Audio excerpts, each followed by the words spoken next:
Amir Amini MD, who I follow on Twitter, unmasked the cynical motives of the U.S. government in regards to the Iran protesters. So what happened recently is, you know, Ted Cruz, Donald Trump, like, oh, we support the protesters in Iran who are fighting for freedom. Oh. No, you don't. Shut the fuck up. You don't give a shit about freedom. You don't give a shit about the people of Iran. You care about getting a U.S. puppet in there. That's what you care about. If you cared about freedom, why aren't you saying, hey, the people of Saudi need to rise up against the government? If the people of Saudi Arabia did rise up against the government, on day one, the U.S. would issue a condemnation of those protesters. So, totally cynical move. I mean, the U.S. literally supports 73% of the world's dictatorships. And they're going to tell you, we need to oust the dictator in Iran because we care about freedom. Pipe down, fuckface. Stop. Everybody sees through your garbage. Well, Amir made a great point, and I want to show it to you. He says, hi, Nikki Haley. Here's a basic rule of politics. Whenever you can replace the word Iranians with Americans, and it would make as much, if not even more, sense, stop making a fool of yourself. So what's he referring to? Well, let me show you the quote.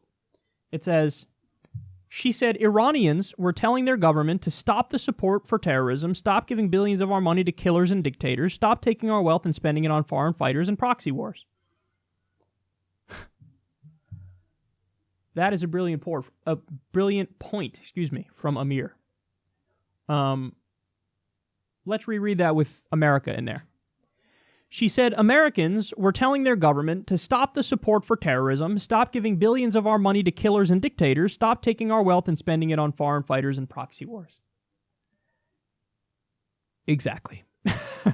I just told you, we financially support 73% of the world's dictatorships. If the American people had all the facts on that, would they be like, what the fuck are you doing? Stop. We had a terrible infrastructure that's crumbling. Stop. Spend over here. What are you spending over there for? They would say that, of course. Stop spending money on all these wars. Yeah, only 13%. No, was it 13? No, excuse me. 17%. A whopping 17% of Americans support the war in Afghanistan. And that's the most recent poll as of 2013. It's probably a lot fewer people support it now. So people are saying, hey, stop the wars. Stop the wars. Stop arming terrorists. We literally armed jihadists in Syria to fight the Assad government. Literally. So the exact same thing that she's saying, the Iranian people want you to stop supporting dictatorships and doing wars, funding terrorists. All of that the U.S. is guilty of. Projection 101. So this is why we have no moral standing. We have no moral authority. We just did an illegal war that killed minimum 200,000 civilians, and we did torture.